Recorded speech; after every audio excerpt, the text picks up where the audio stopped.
At Sierra, you'll always find apparel, footwear, and gear for 20 to 60% less than department and specialty store prices. But right now, it's clearance time, so you can save even more on everything you need to get active and outside. Visit your local Sierra store today. This is the Dan Le Batard Show with the Stugotz podcast. I think they can hear us. But they can't see the kind of shape that Mike's in. They can't see that he's a mess. They can't see him. No, they can't see him, but they can hear him. Guys, I'm playing the slots right now. Can you guys keep it quiet? Thank you. Oh, sorry. And we're here. There we go. Whoever wants it quiet during the slot. I'm trying to focus. I don't know ever. And when I'm playing slots, I don't know if I'm winning. I just see the things move and it's like, okay, I hope that's good. The math is too fast. Is the math? There's so many different ways to win in slots. It's like, oh, I got 7 pigs there. Oh, but that doesn't mean anything in this game. But I thought you just had to have matching colors. Is that not? That's not right. No, he's right. He's right. You guys aren't playing these slots. The machine tells you right. if you win. The machine tells you. You don't need to turn in a card that says, "I think I won." My gosh. Okay. I can't do this with you guys. He's playing the slots where he's trying to figure out whether 7 things diagonally get him whatever it is that a cherry gets him. Exactly. I didn't know that was a thing. Yeah. They've gotten crazy.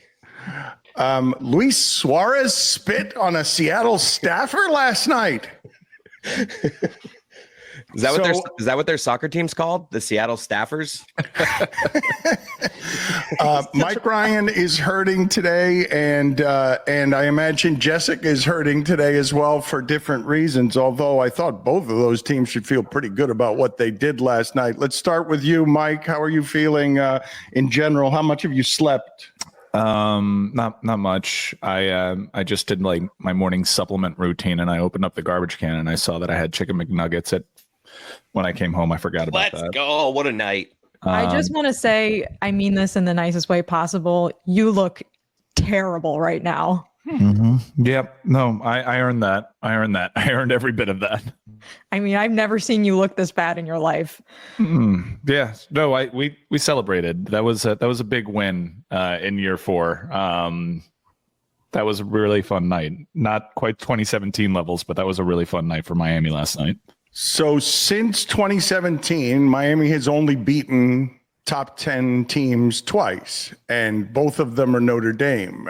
So there have been a lot of conversations since 2017 about whether the University of Miami is back, but I don't know when you're 16-40 against top 25 opponents since Larry Coker, and Mario Cristobal is 2-6 against them, whether you can say something like that. But how did you feel about that, what you saw, Jessica? Because I didn't feel like the game should have been close, but I thought Notre Dame kept it close because of how resilient they were and because they kept fighting. And you should be happy that your quarterback making a first start, against what I now know is a good defense. Like, they fixed the defense. Just like last year in week 1 when I knew that they fixed the offense, they fixed the defense because I know Notre Dame's offensive line is good.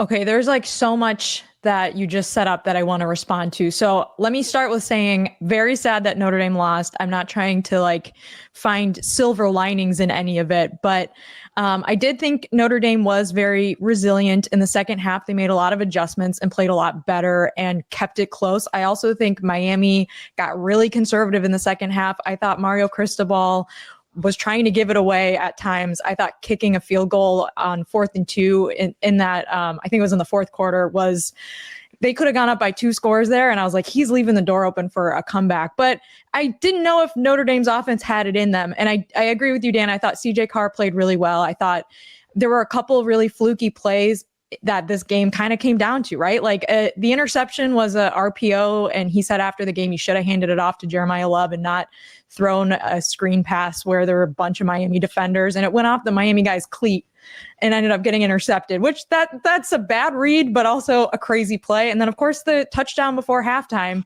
that gave Miami the lead was an absolutely ridiculous play. So overall, I think your analysis is mostly right. I think both teams pretty good. It came down to a couple plays, ended up being a close game.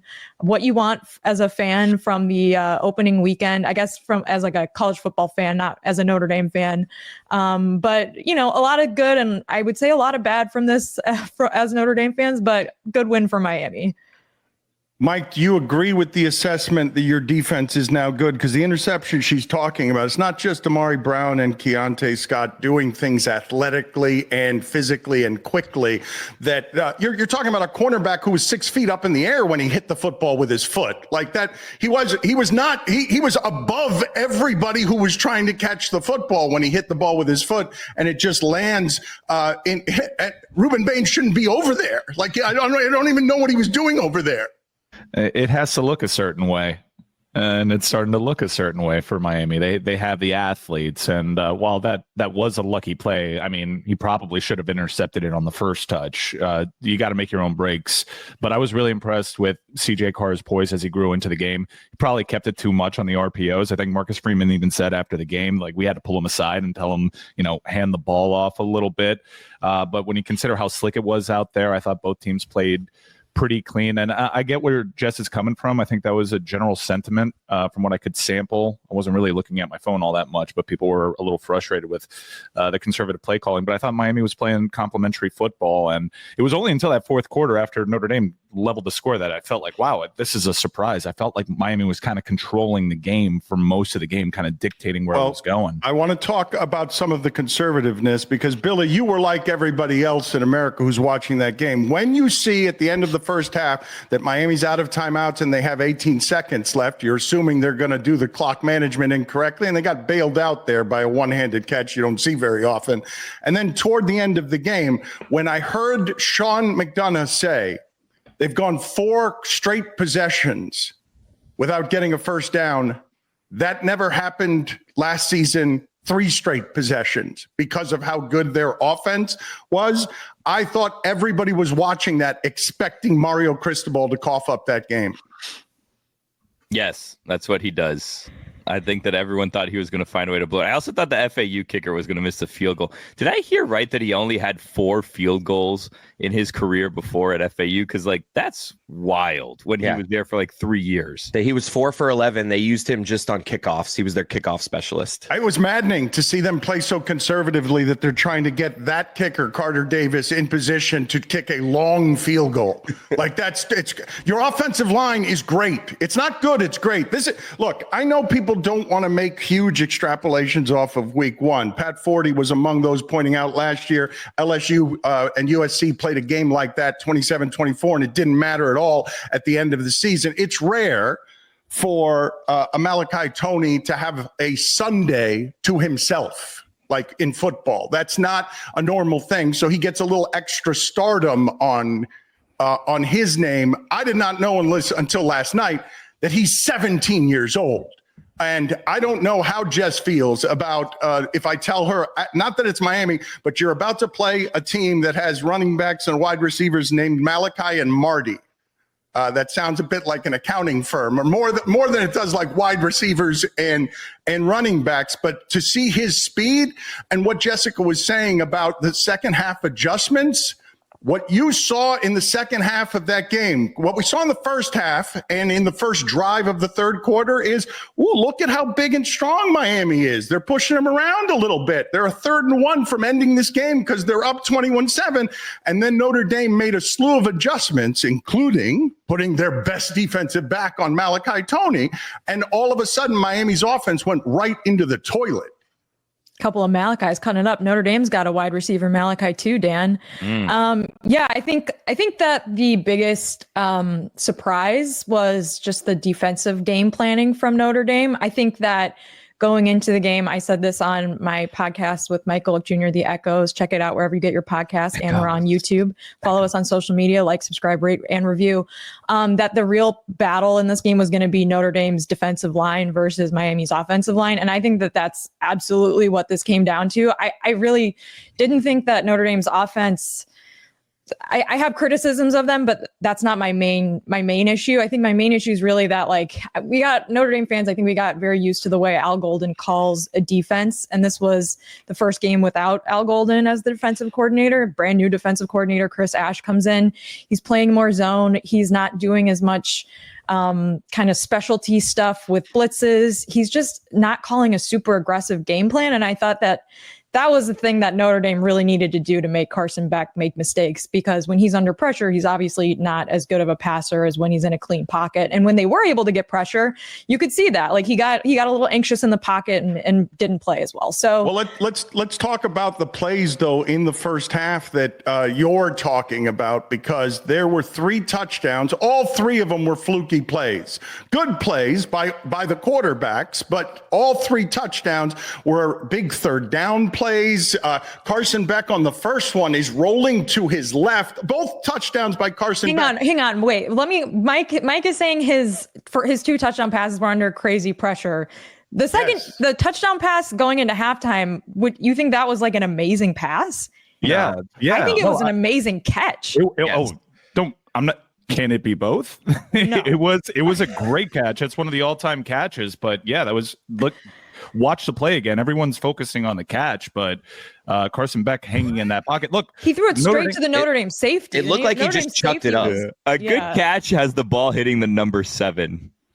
Okay, like a good pass. Well, I think we disagree, and it's fine. We can disagree on that. We can disagree on that, and I think the point. My point, Mike, overall, is that Notre Dame needed to create more pressure, and they weren't able to do that. And I think that was the difference maker. I think they pressured Carson Beck 4 times, and half those times Carson Beck threw a touchdown pass. Well, go ahead. On both touchdown passes, he was getting hit. He didn't see either of the touchdowns because he was on his back. And the touchdown that Notre Dame had and that CJ Carr had was a better physical play than either of those touchdowns by the quarterback, because of how much he moved back to the 30-yard line to throw what ended up being a 7-yard pass. But let's talk about Malachi Toney, because that reminded me of Kevin Williams and Santana Moss, where and I know Restrepo's quick, but this is a different kind of quickness. And again, I'm going to say it again. I can't believe that human being is 17 years old, and you'll excuse Notre Dame for not game planning for him in the first half, because no team has ever had to game plan for someone who's 17 years old. It's not something that you have to worry about generally, a true freshman who's 17 being unguardable. Well, it's shades of Ryan Williams from last year at Alabama, right? He came in at 17 and he was the best player on the field basically instantly. And it was like, oh, wow, this guy moves at a different speed. Malachi Toney's the same thing. He was doing whip routes where guys were getting left in the dust when he would pivot around and go back to the sideline. Like, he was the best athlete on the field. It's going to take a little bit of maturity to get game plan basically out of the second half. But then I think when you talk about the touchdowns for CJ Carr, they were basically both on busted plays, right? The defense was caught looking into the backfield when he was 30 yards down the field. Ball went over their head for an easy touchdown. And then the other touchdown to number 9, I forget his name, was basically wide open on another busted coverage. So if Miami shores up some of those defensive get caught looking in the backfield, ball goes over your head, this is a completely different game that feels more dominant than it really was. Well, if Notre Dame has less busted coverages too, it's also sure. Yeah, of course. But like the two scores that we remember from outside of the CJ Carr scramble were 2 busted coverage plays. Like I felt like Miami had more plays that were within their scope of their drive and playing complementary football, like Mike said, that we kind of forget. To the Malachi Toney point, we mentioned a couple times, Sam, when you were out, that in practice, I was a little uneasy with Miami's best receiver being 17 years old. But Shannon Dawson's offense, the slot receiver is always going to find the pockets, and Malachi Toney is a really smart football player. And we mentioned Carson Beck and Malachi, they started developing a chemistry out at fall camp, and you could tell that Malachi Toney was going to be a huge part of this offense. Now, there were some moments where he showed his age. I think fair catching that ball early on inside the 5 was a huge mistake, but Malachi Toney has a legit chance, and we were saying this at fall camp, that he has a legit chance to catch Restrepo's records. He's that good of a football player. But I was really, Malachi Toney announced himself with that touchdown pass, but if you watch it back, that was pretty much all Carson Beck, and it's going to look different than it looked last year. People are going to remember how special Cam Ward is. They're very different players, but Miami's a much better football team this year, much more complete. And in sampling all of college football this weekend, those 2 teams that played last night, they're really good. And they're going to figure in the conversation in the playoffs. I was really impressed with the resilience that Notre Dame showed last year and continues to show this year. I think that those are going to be 2 teams that are going to be in the conversation come CFP time. I'd like to say that those two teams are going to be really good, but I'm hesitant to do that with CJ Carr having a first game and not really knowing what he is yet, because I thought Jeremiah Love was able to do, I thought Jeremiah Love was shut down in a way that nobody expected. I actually, let me just butt in really quick. I actually think that's my biggest complaint of the play calling, Dan, was that Notre Dame just didn't let their backs do enough.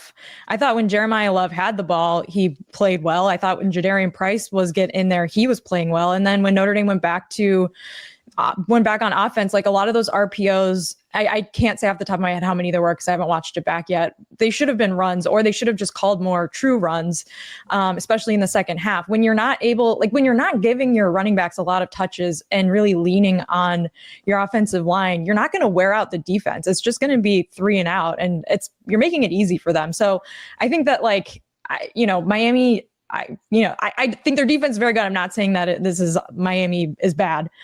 This is a criticism of Notre Dame just really not getting their playmakers the ball enough. They tried to do it with some receptions for Love. I thought, it's good to get him involved that way, but there was just a lot of times where it's like the best player on the field is not getting enough touches right now. I love when Jeremiah Love approaches a pile. His strategy is just jump over it. Yes, he better stop doing that. He better stop doing that. I know he's done it for 2 seasons, but he needs to stop doing that for himself. I love it. Seems like it's his signature move. Like he's just a hurdler. He got undercut 4 times where he would flip in the air. And I was just like, okay, so the 3rd time you didn't learn it. Now we're going to do it a 4th time. So gotcha. The reason though that I am hesitant to proclaim these, the upper level teams that we're talking about, which for the last, the teams that we're talking about over the last 10 years are Alabama, Georgia, Ohio State, and Clemson. And so the reason I'm slow to put it in that group is only because in seeing these two teams play, I was really, really disappointed by the absence of big plays. I understand that I know that the touchdowns were exciting, but outside of that and the broken play, the offenses were pretty limited. It wasn't what I was watching last year where specifically those two teams, because of the quarterback play, we're able to run all over the field offensively. So I'll say Notre Dame's explosive play rate was 12%, which is 87th percentile, and Miami's was 4%, which is 8th percentile. And then Notre Dame's EPA per rush was 74th percentile. So they had a pretty good rushing game versus Miami's, which was only 12th. I mean, their EPA per rush was negative 0.25. So I think based on the eye test, especially in the first half, it seemed like Miami was just moving the line of scrimmage really well and was running the ball really well, but really statistically not a great rushing night. I think it really, the difference maker is just that Notre Dame couldn't create pressure, not that Miami was able to really push a lot, I guess, if that makes sense. Love a good EPA. Jess, I wonder, when you talk about the EPA, and it felt like Miami was moving the ball however they wanted on the ground. Does that EPA factor in, when they were just basically running into the back of the center for 1 yard at a time in the 4th quarter, where they just completely abandoned any sort of outside runs? Because it felt like Miami in the first half and in that first drive to start the second half, especially, they were reeling off 6, 7, 8 yards per attempt on rushes. Yeah, but they only averaged, I think, 3 yards per rush in the game. So. Yeah, but he's the math that he's doing. You're right about that. Their rushing average was terrible for the game, but it's at least in part because of everything that happened in the second half, where they were just super conservative and they weren't doing what happened in the second half to me was Mario Cristobal trusting his defense and not trusting his offense. When I'm watching that game, I'm having the same reaction I'm having the year before, which is, man, that offensive line is good. That quarterback's going to stay protected all season because that Notre Dame pass rush is good. The things that are best about Notre Dame, Jess, you correct me if I'm wrong. I don't know if the Notre Dame pass rush is good. I'm not convinced off of this game. This order. Well, okay. So this order is what I would say. I'd say they're good on the offensive line. Second would be defensive back plays, although they don't have depth. And then what they've got along the defensive line, I would say that was stymied by Miami. I think that offensive line is absolutely good, and that Carson Beck is going to have time to throw all season.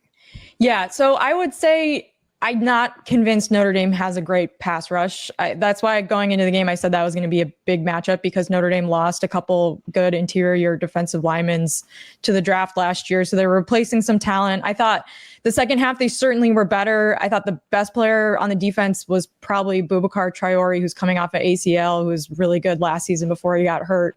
But there's some young guys in the pass rush, like some young edge rushers that, I think we'll probably get better through the season, but I wouldn't say that was a strength going into the game that I felt like that's why I was concerned about it, quite frankly. That's why I talked about it a lot on our podcast last week. As far as the offensive line goes, I would also say not a great offensive line night for Notre Dame. I thought that they got beat a lot, and I think that's just because they're playing probably the best defensive line they're going to play in Miami. I thought Ruben Bain had an amazing game, and he's just really, really good. So it's possible the O-line will rebound, but they also may not have to play talent like that for a few weeks, which would be helpful. So, Dan, I would say this team isn't exactly what it was last season as far as Notre Dame goes. And the strengths that they had last season, I think, came a lot from the coaches putting a lot of emphasis into strengths and less into weaknesses. And so this is why I kind of put this one on the coaching staff, because offensively, I don't think Notre Dame knows what its identity is yet. I think early on, they were trying to get CJ Carr to just get the ball out of his hands to get him less nervous. And then as the game went on, they just weren't sure what to do. Are they running? Are they passing?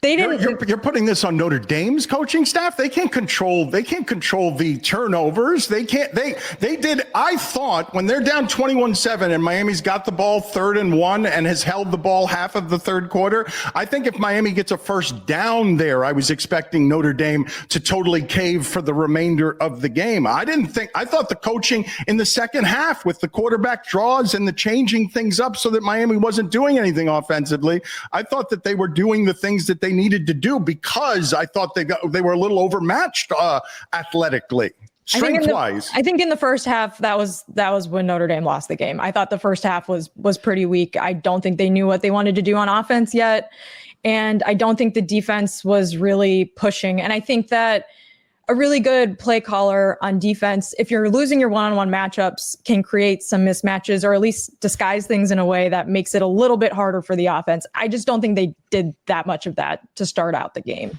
So the last time Notre Dame had such few pressures was in 2017 against Navy. Navy obviously doesn't throw the ball. Mike, you've been watching the camp and that offensive line. I had the same feeling, and I'm not this person who does this with my biases that are hopeful. That offensive line, the last 2 years, has created pockets that 3 years ago were absolutely not there. That pressure was something that I expected a quarterback to see. And the last 2 seasons, I've watched quarterbacks not have very much pressure. I thought that was done to Notre Dame. I would agree, and that's what Mario Cristobal does. He's in year 4, a recruiting-based head coach that builds along the trenches, and in year 4, that tree is bearing fruit, and they're winning a very physical game. I was impressed with Notre Dame. I think that win's going to age really well. I understand trying to hyper-analyze the game and place blame. I think that was a good football game between 2 good teams that are going to get better as the year progresses, and I don't really think after sampling the college football weekend, there's really going to be a team that sets itself apart with a huge talent advantage. I think parity is here in college football. And like I said earlier, those 2 teams are going to have a say in how this season plays out. A lot has been made of Carson Beck and the narrative around him. And you just pointed out how Mario Cristobal has performed against top 25 teams here in Miami. I don't think he's been a favorite in many of those games. Carson Beck just won his 5th top 10 matchup. He's 5-2. It may not be as jaw-dropping and awe-inspiring as Cam Ward, but the results are going to be better for Miami this year. They're a more balanced team, and he's a more complementary quarterback to this type of style. And I think Miami's going to have plenty of big wins this year. This episode of the Dan Le Batard Show with Stugotz is presented by DraftKings. DraftKings, the crown is yours. Were any of you surprised in any way that Carson Beck was crying and couldn't keep himself together in the interview, talking about what a hard 8 months it has been? I wasn't surprised that he would endure or feel like he endured something the last 8 months. Act like you've been there. What did he endure? I can actually give voice to that. He actually endured a lot, and it played out publicly. Look, the narrative surrounding his departure at Georgia wasn't good. When Gunnar Stockton took over the reins, the commentary was, "This is the locker room guy. This is the quarterback that the locker room will rally around." There's discrepancies in sides when it comes to the injury that he sustained and the pressure that he felt from Georgia to play through that. I'm not at liberty to say what Georgia told him, but it didn't end well. He didn't have. Wait a minute. So you happen to know, but you're not at liberty to say? That's a different thing. I thought the happen to know. You happen to know something here. Georgia tried to make him play through an injury that he needed to get surgery for. And then he transferred over to Miami. He had a public breakup with a girlfriend. He cheated on her allegedly with Cuban girls. Yeah, I mean, it played out publicly. What's the man to do? Cheating is very cool, right, Tony? No, I didn't say that. Whoa! Oh, well, you were shrugging. I thought you agreed with me. I said when you get to Miami, things are different. I mean, Tony, you're a cheater. A man gets tempted. There's only so much he could do. That's what I just said, and you disagreed with me.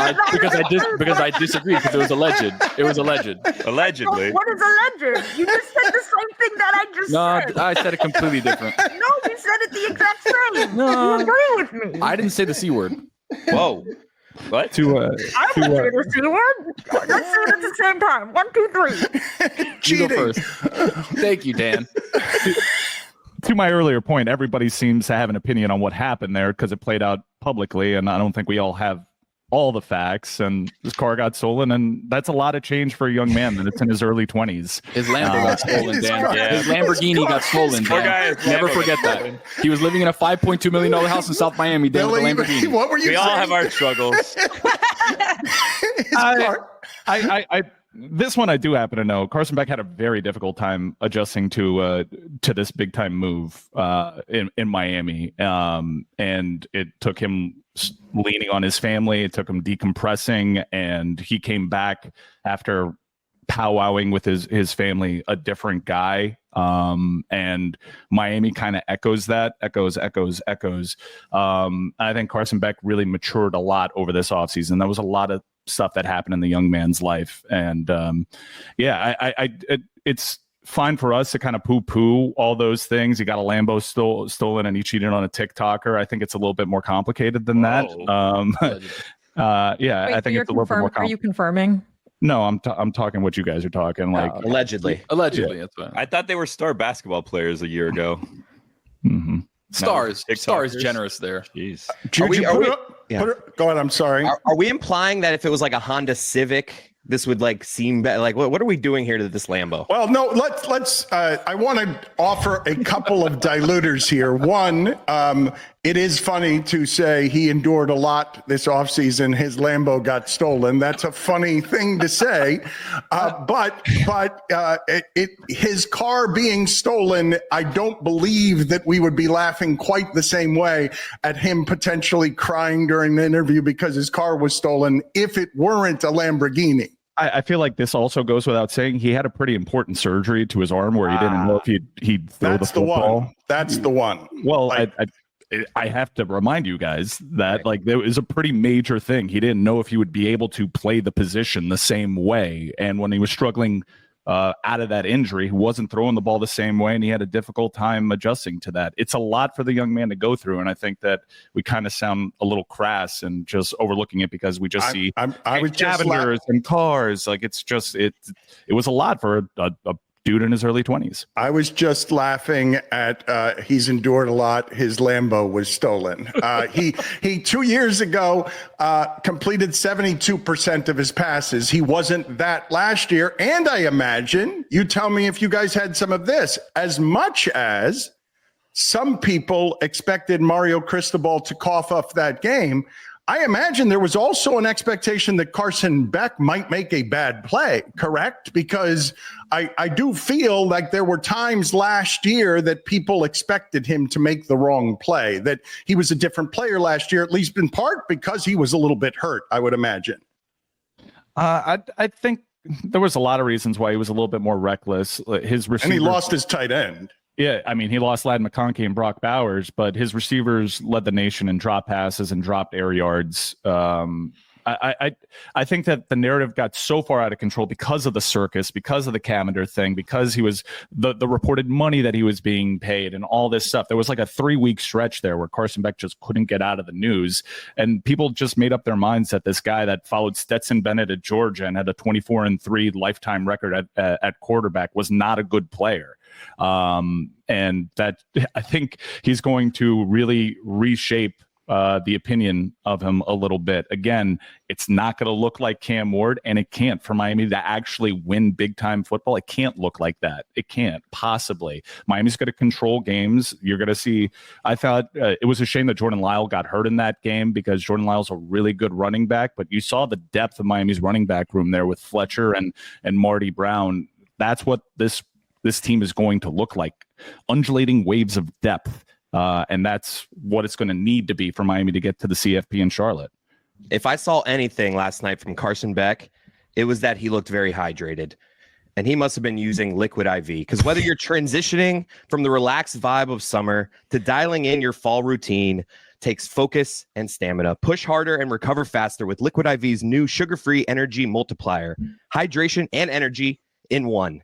Each stick has a 2-to-1 ratio of L-theanine to caffeine for balanced energy. No jitters, no crash. Plus, you get 0 sugar, 3 times the electrolytes of the leading sports drink, and 5 essential vitamins. Comes in 2 flavors, strawberry kiwi and blackberry lemonade. Let me take a breath. I always keep a few packs of Liquid IV with me. Don't let the drain get in your way. The L-theanine is what made you a little scared, right? The L-theanine is what scared you and made you a little breathless. Ditch the glitch with 0 sugar and 0 crash from Liquid IV. Tear, pour, live more. Go to liquidiv.com and get 20% off your first order with code Dan at checkout. That's 20% off your first order with code Dan at liquidiv.com. Mike, when you talk about them being different, obviously Cam Ward and Carson Beck, is the offense going to get entrusted to have Carson make plays in the second half? Obviously, it was early, first game. You're still trying to figure out what you have across the board. But it felt like they just didn't trust Carson to make the plays when needed that last year they would have trusted Cam to do. So are we going to see that playbook open up a little bit closer to how can it close up more than it did in the second half? Oh, you're running into the back of the center 4 times in a row and then kicking. Locked it and shoved it up like he didn't open the playbook. It was locked closed. They got to do something, right? They got to trust him a little bit more, no?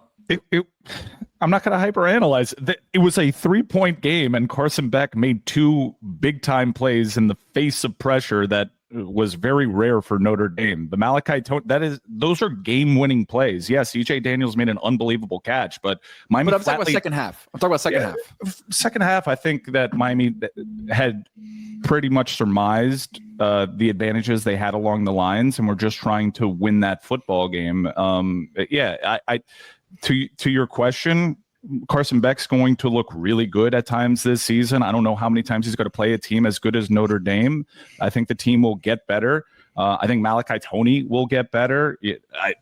I don't really have this issue. I know that they were conservative, and I wish that I wasn't nervous at the end of the fourth quarter, but I'm really happy with the top 10 win against a good football team, and I'm not going to lose any sleep over, man, there was 3 straight plays where we didn't get any traction on the ground. That's a national runner-up that Miami just played. You did lose sleep, though. You only slept 2 hours last night. You literally lost sleep. I was celebrating. I'll also add, I don't think Notre Dame secondary had their best game that I've ever seen, but they are. I think they're really good, and I think that they were just a lot better in the second half in particular. There's also some nitpicks I could say about defensive back personnel, especially in this first and second quarter. But I would just say, it's possible Notre Dame won't play a passer as good as Beck the rest of the season. It's also possible Beck won't play a secondary as good as Notre Dame's for the rest of the season. I also think, Mike, the decision to kick the field goal on 4th and 2 when Miami, I think, was about to go up 2 touchdowns, or maybe even 3. No, they were up. You're not talking about the one that made it a 10-point game, right? You're not. Yes, I'm talking about that was 4th and 2, I believe, in maybe right outside the red zone or in the red zone. That Go ahead. They were up 7 though, and they went up 10 with he was trusting his defense there, and then immediately had the dumb broken play that went 30, 40 yards longer than any other play Notre Dame had. And the subsequent drive. I'm saying just want to stay on Miami for a second. I think if you trust your offensive line and you trust your offense to gain 2 yards, I don't understand Mario Cristobal not trying to score a touchdown there and just pour it on. Especially when the field goal unit also already fumbled the snap earlier in the game. Strong disagree. They made it a 2-score game. And then Notre Dame tied it, and Notre Dame had a chance to win it. I mean, they had a bad 2-minute drill at the end of the game, but they could have won that game on a touchdown. And then the game's over. Yes. She's right about that, but I think throughout almost all of football history, except for the last couple of years, when you're up 7 there in that position on 4th and short, you kick a field goal, only because of the way that the sport has changed in the last few years, where everyone goes for it on 4th and short. Is that something that's in play? Because if you do trust your offensive line there, that is something that I would also consider in the modern age. It's 2 yards and you're averaging 3 yards per carry.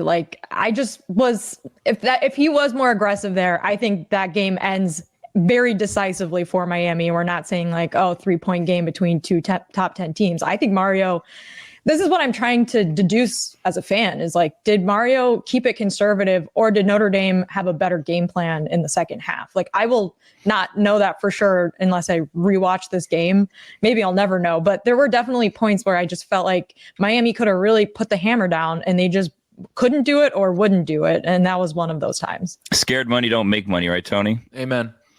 It made Billy, money. you covered FIU. You were a part of a giant victory on Friday as the Panthers rolled to a 42-9 was the game you were calling?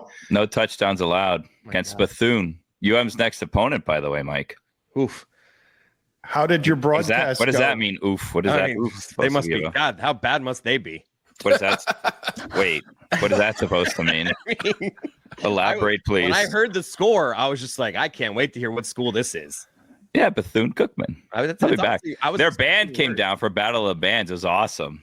I was expecting worse. Well, you lost that, right? You lost that. The Battle of the Bands. FIU's not winning the Battle of the Bands again. That was the biggest upset in the history of college football. There was no official scoring of the Battle of the Bands. It was just called the Battle of the Bands. But Bethune did go second on the road. Official scoring. Yeah, no, there was no official. Okay, Bethune wins this round, 10-9 or whatever it was. Also, just because their band is so good, the halftime show took forever because 2 bands performed.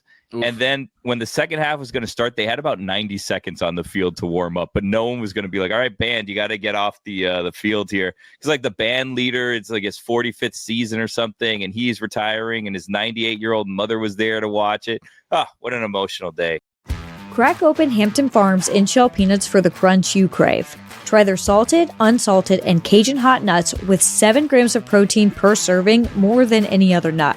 Hampton Farms in-shell peanuts are 100% USA grown and a great snack for game day. Find Hampton Farms in the produce section of your local grocery store or online at hamptonfarms.com. Get nutty with Hampton Farms peanuts, the official snack nut of the tailgate. Howdy folks, it's Mike Ryan, and just in time for football season, I am happy to announce our partners at Game Time are back.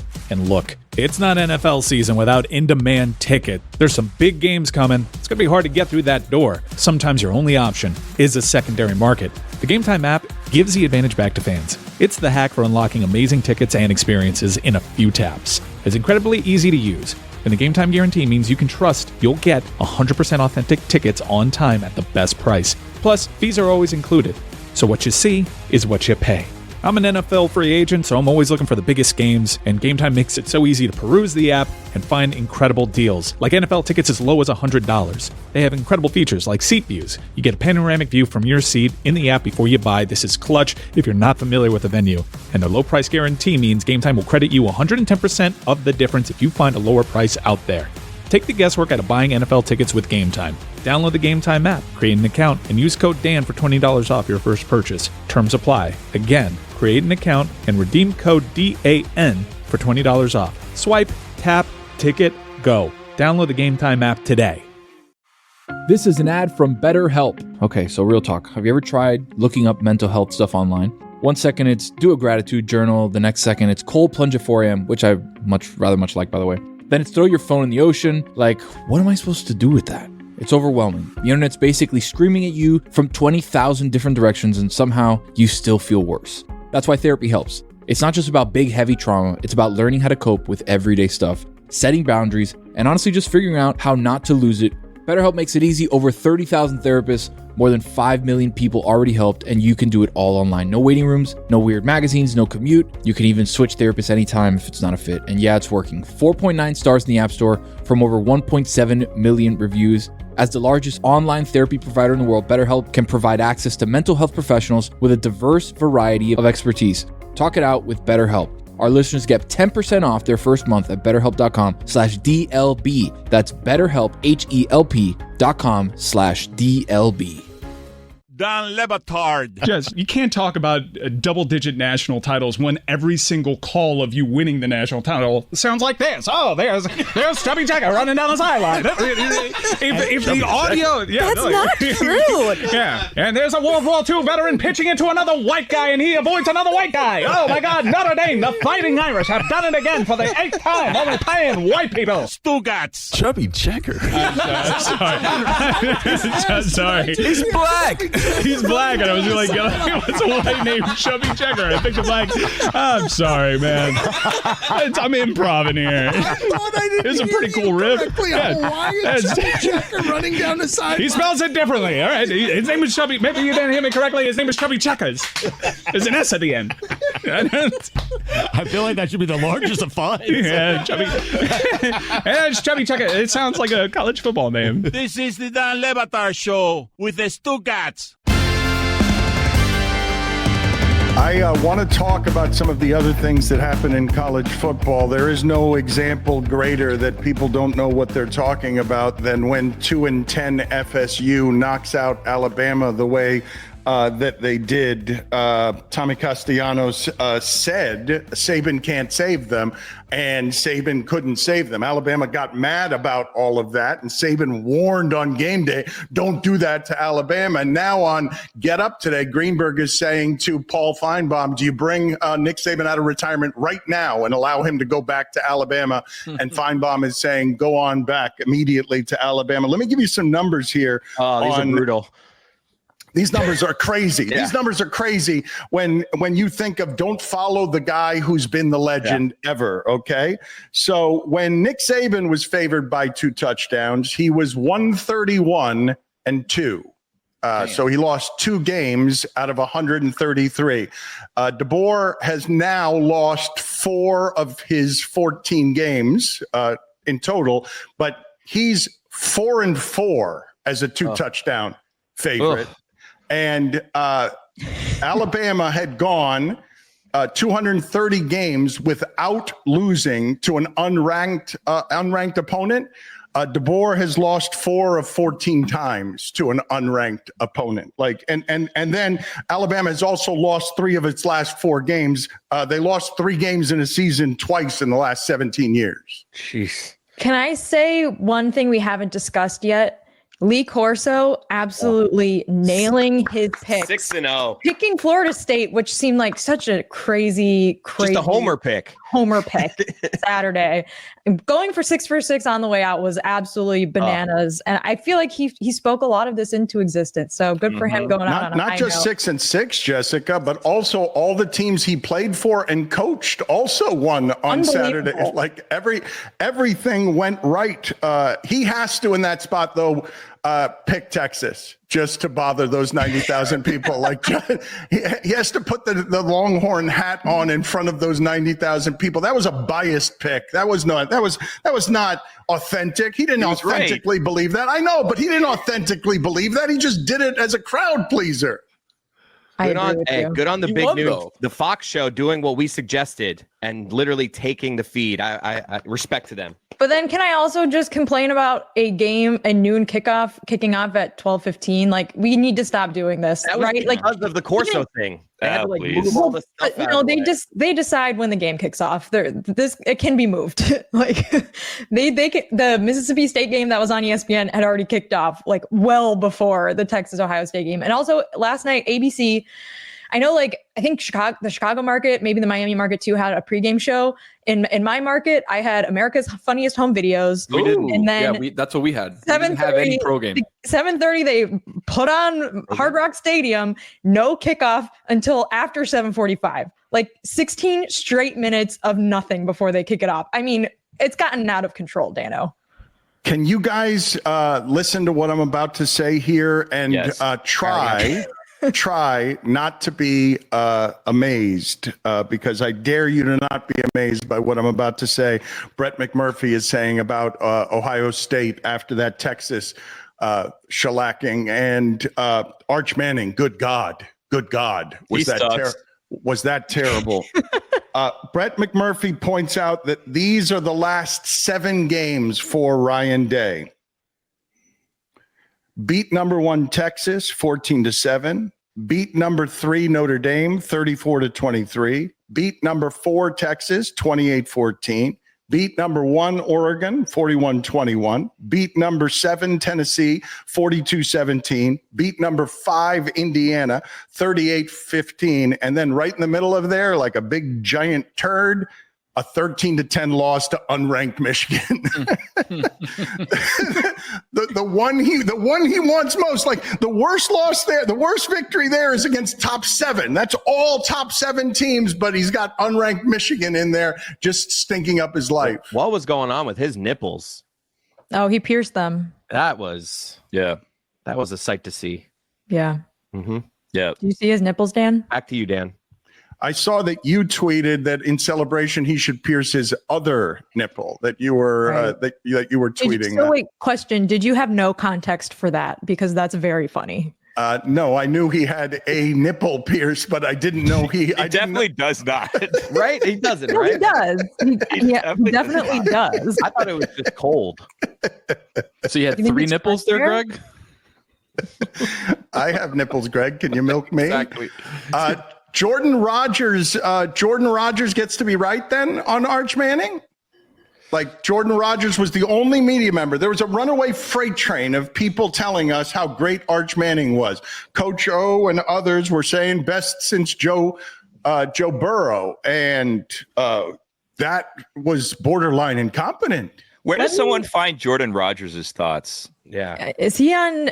He's on one of the networks. I saw him last night, actually, but I can't remember. On my Instagram ad reads, like doing like that healthy juice they used to It's like Mike Tirico and Jordan Rogers. They're like, yeah, you gotta. Mike Tirico, really? Good for him. Random people. To answer your question about Arch, he had a really bad game. I am very skeptical, leaning on not great with him, but I also think playing on the road against Ohio State in your opening game is really, really hard. And the next 3 defenses they play are bottom 50 defenses in college football. They're playing like UTEP. They're playing San Jose State. Like defense is ranked like 72nd in DFEI. So I think it's very possible that he sort of gets things right.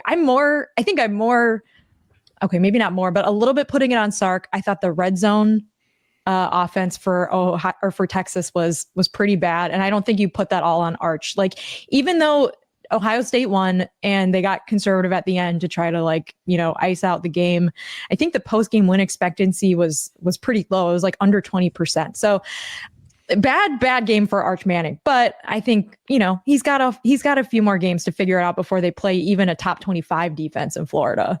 I will make this point too, just because we skip past stuff on the idea that, that's a hard assignment for CJ Carr last night. It's a hard assignment for Arch Manning to go into those places.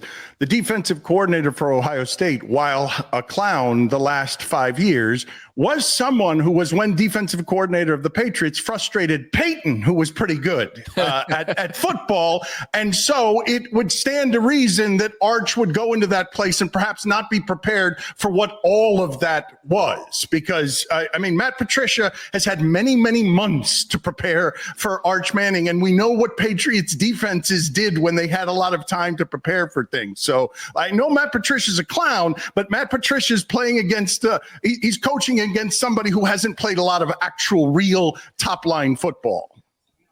Yeah, I'm curious to see how that ages throughout the season when they play a little bit better quarterbacks. Matt Patricia is such a weird football character, like such a horrible tenure with the Lions and then going back to the Patriots and they're being really bad with them again. And then the Eagles thing, he was terrible with the Eagles. And then the next year they won the Super Bowl with like the best defense in football. So I'm not saying like I think he's going to do a bad job. I'm not saying I think he's going to do a good job. I think their defense looked great in that game, but I'm very curious to see how that turns out.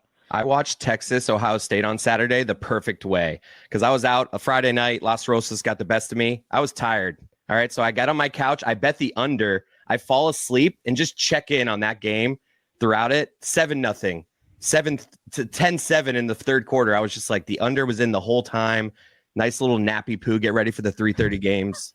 Fantastic. So you watched it the best way possible and not watching it at all? 10-7. Also, did they have two safeties? Did I miss those? It was 10-7 at some point late, and it was just like the under was always in. I'm just telling you, you guys want to have a nice afternoon. You bet an under on a game, and then you just check in the third quarter, and it's just clearly under. Oh, delightful. That's another complaint I have about Saturday, Chris. I know you found your nap window. I could not because that Florida State Alabama game, I thought it would be a snooze. I ended up being one of the most exciting games of the weekend, and then rolled straight into Clemson LSU, which was also a really good game. And there was just no time to take a nap. Even on Sunday, I mean, I dozed a little bit in the third quarter of Virginia Tech, South Carolina, but it wasn't restful at all. Billy, what are you laughing about? The final score was 14-7, so it was never 10-7. It was never 10-7. 7-7. The under was always in, all right? Relax. The under was always in. It was just never 10-7. Clearly napping, not paying attention. and Las Rosas got you the night before. You said it. I do think that we all need to. I know nobody cares about this, I'm sure, other than Ohio State, but there has never ever been a team in college football as good as stopping people in short yardage situations as the last 2 years of Ohio State football. Like nobody can get a short yard on them. And the other thing too, nobody's bold enough here to say it. Arch Manning, even though he did not look great, had some moments where he flashed. That one play I agree with you, Tony. He threw an absolute laser deep in his own territory, tight end, right? between the safety and the corner, that he put it directly on their long side of the field. So it was like, whoa, those throws are there. It felt like Sark kind of betrayed him a little bit, but there was flashes where Arch was like, oh, wait a second, Arch, excuse me, I have the thing where I go Arch. Yeah. Like Archipelago. Scoot too. It was they kind didn't run him at all. It was a bummer seeing him miss like the short, easy throws though. Like the first one of the game was brutal, where he skipped an open pass that would have gone for 25 yards. Everyone turned into a quarterback coach. They're like, look at the mechanics on this throw. Like, all right, everyone, shut up. No one knows what the hell they're doing. Mechanics. I just said he skipped it. Wait a minute. What everyone did there was, that's what happens in the throwing motion when your sphincter's really tight. Right. Like it gets. There were a few clips where everyone's like, look, arm angle, look, footwork. It's like everyone shut up. That is one of my favorite things though, as like I'm not a quarterback guru at all, but I can tell when it looks kind of weird. And like sometimes I'll watch college football quarterbacks and I'm like, that looks kind of weird. I would say it always looks kind of weird though when they skip the pass at the feet of the receiver when it goes away. But like arm angles is a thing you got to master over time. So I'm told, Chris. Like all of those Ohio State defenders will at least be on a practice squad, right? I mean, close. Maybe. I mean, that's what we're talking about here, though. So like, I'm going to give them that's the bar. Some of them will be. They lost 7 starters on defense. They lost 7 starters. Like, yes, Ohio State did some of that to him, but also he was awful. Like he was awful. It's not like Ohio State's athletes are that much better than Texas's athletes. He was awful. Texas lost a bunch of players too. So it was, I mean, I think these like week 1 games, the road teams other than LSU did not play their best games. I think LSU was really the exception there. Alabama may have bigger fish to fry. I don't know what's going on with them, but they just did not look like they were ready to play in that game. They were not really physical at all and just got totally stomped by Florida State. And so, I mean, maybe there's something to that. I think another thing is like going into that game, I think the unders were like 14-2 in this first 16 games with FBS versus SBFS teams. So hard to score in opening weekends. I think even Notre Dame Miami, for as much scoring as there was, hit the under. I believe the under was like 49. So 51 and a half. 51 and a half. Okay, well, there you go. I mean, it was a opening weekend. You kind of expect the offenses to have some work to do, and defenses are just able to play a little faster and freer, maybe. So we are so back. Belichick here in a little while, and apparently the guest list, it's going to be a hell of a celebrity guest list of Julius Peppers and Lawrence Taylor, and a whole bunch of people are going to be showing up. Belichick evidently is a 3.5-point dog in the game. Michael Jordan is evidently going to be there as well. Eric Ham? Yep, everybody. Oh my God.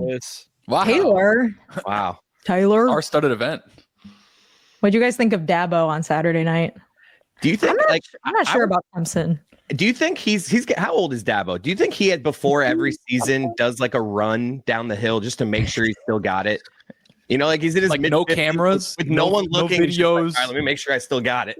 And then why is their cannon so little?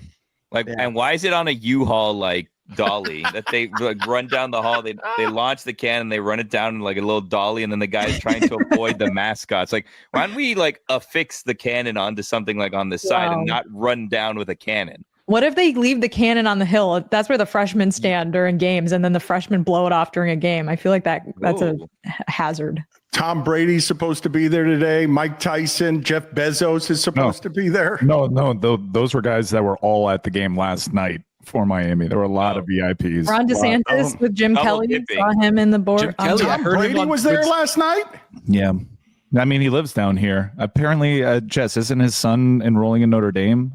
I have heard that. I don't know if that's true. I think he's just turned 18. I didn't really know his oldest was college age yet. I heard that all of those people, Bezos, Brady, Trump, I think Ivanka Trump and Jared Kushner, live on an island right off of Surfside, where apparently they've had some like legal battles over where their poop goes after they poop. And they've now foisted their poop on the city of Surfside. I look into it. I saw an article about it. It seemed very interesting. All this, and we got the NFL barrel. Oh, let's go.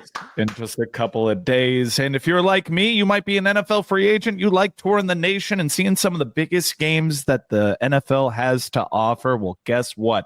The Game Time app has you covered. If you want the best possible tickets with the best possible customer service, do yourself a favor. Download the Game Time app. Get panoramic seat views, the low price guarantee, and Game Time's unparalleled ticket coverage. Your purchase is covered with the most flexible customer service policy in the ticketing industry. Take the guesswork out of buying NFL tickets with Game Time. Download the Game Time app and create an account and use the code DAN, that is DAN, for $20 off your first purchase. Terms apply. Swipe, tap, ticket, go. Dan, you're going to appreciate this. I was over at my parents' house watching the first half of the game. We leave during halftime, and I'm getting to the house. Classic newborn parent thing, leaving at halftime. Yeah, she was starting to get a little fussy. So I was like, you know what, babe? We'll go to the house. No worries. Dan, as I was driving over, put on WQAM, was listening to Joe Zagacki. Okay. It was just perfect. He called the touchdown drive, that first drive where they went for 7 minutes, 15 plays or whatever it was. It was just a thing of beauty. Jim Kelly joined DBJ and Zagacki after a little while, talking about the 1981 game. Wow. Can you introduce me to Ron DeSantis? He's in your box. I think I heard him in the background in the love what he's doing down here, the broadcast booth. But Dan, it was just perfect. My wife's like, "That's Joe Zagacki," and I'm like, "Yeah, babe. If you gotta go, you gotta go. Arrigo." Zagacki. Don't you believe that when you leave to go get food, it affects the outcome of games? Depends. The thing is, if you got to do it pregame or postgame. How. Yeah, because here's the thing. Right on this. Tony's right. If you leave pregame and get what you got to get, and then come back before kickoff, you're good. right? If you go at halftime, you're good. You can never leave during the actual game. You got to send somebody else to do that or order it in. Like we have the modern convenience of all the different apps now. But if you leave during the game window, yeah, you're done. You're cooked. You did leave though. You went home. Yeah, but I was in the halftime window. At halftime, Billy. It's a different. There's a difference. Exactly. Plus, I was listening to Joe Zagacki, which actually reverses the curse. So when you listen on live radio on FM, they can hear us in Jupiter. That's what Big Dog says. So when you hear it on the radio, the planet, you're good. Yeah, basically. that's what Big Dog makes it seem like, right, Mike? Am I crazy? I want to ask all You mean of there's you aliens listening to me? a yes or no question. They're Carter everywhere. Davis goes out there to take that kick at the end of the game. We do all of this analysis, but Carter Davis goes out there to take that kick. Billy, you expected him to make it or miss it? I was hoping he would miss it, but I thought he was going to make it. I expected him to miss it. Chris, what did you expect? Felt like overtime. Jess, what were you expecting? I don't know. I had no expectation. I had fully disassociated at that point, Dan. I was viewing the game through someone else's body. Tony? I thought he was going to yank it. It looked like it was kind of going a little wide. He was right. painting the goalpost the entire time on the extra points too. I was like, it wasn't just all the stats they were giving. To me, it was just everything that was happening with the conservative nature of the game that was going to end with people yelling the way they yelled when he didn't kneel at the end of the Georgia Tech game. Mike, you were expecting him to make the kick?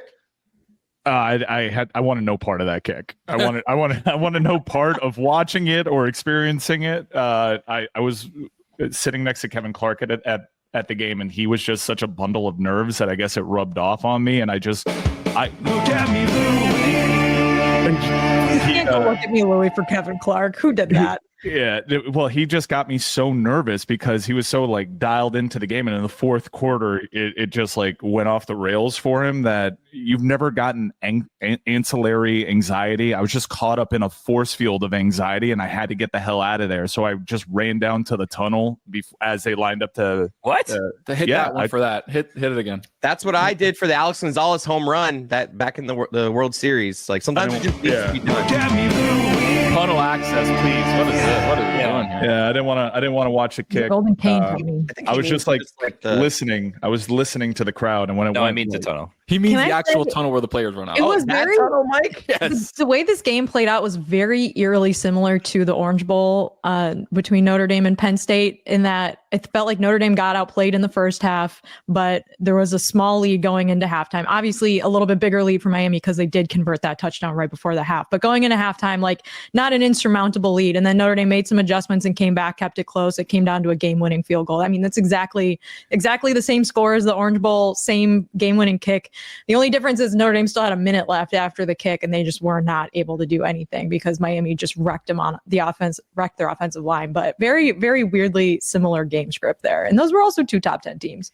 It didn't really impact the game, but I thought it was weird that the Hard Rock scheduled a football game there on Saturday, and there was a game played there on Saturday.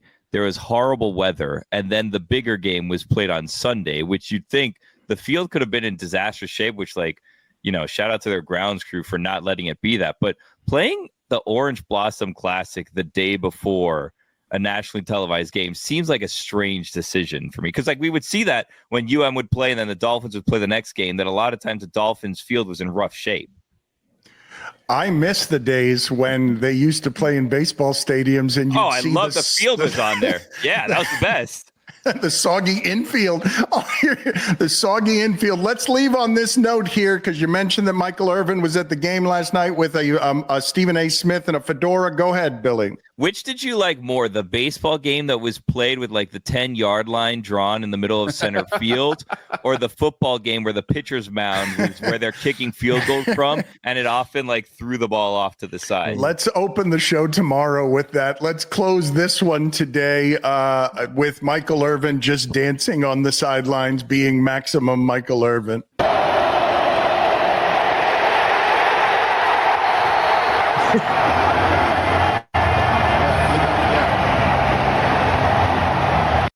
Howdy, folks. It's Mike Ryan, and just in time for football season, I am happy to announce our partners at Game Time are back. And look, it's not NFL season without in-demand ticket. There's some big games coming. It's going to be hard to get through that door. Sometimes your only option is a secondary market. The Game Time app gives the advantage back to fans. It's the hack for unlocking amazing tickets and experiences in a few taps. It's incredibly easy to use. And the Game Time guarantee means you can trust you'll get 100% authentic tickets on time at the best price. Plus, fees are always included. So what you see is what you pay. I'm an NFL free agent, so I'm always looking for the biggest games, and Game Time makes it so easy to peruse the app and find incredible deals, like NFL tickets as low as $100. They have incredible features like seat views. You get a panoramic view from your seat in the app before you buy. This is clutch if you're not familiar with the venue. And their low price guarantee means Game Time will credit you 110% of the difference if you find a lower price out there. Take the guesswork out of buying NFL tickets with Game Time. Download the Game Time app, create an account, and use code Dan for $20 off your first purchase. Terms apply. Again, create an account and redeem code DAN for $20 off. Swipe, tap, ticket, go. Download the Game Time app today.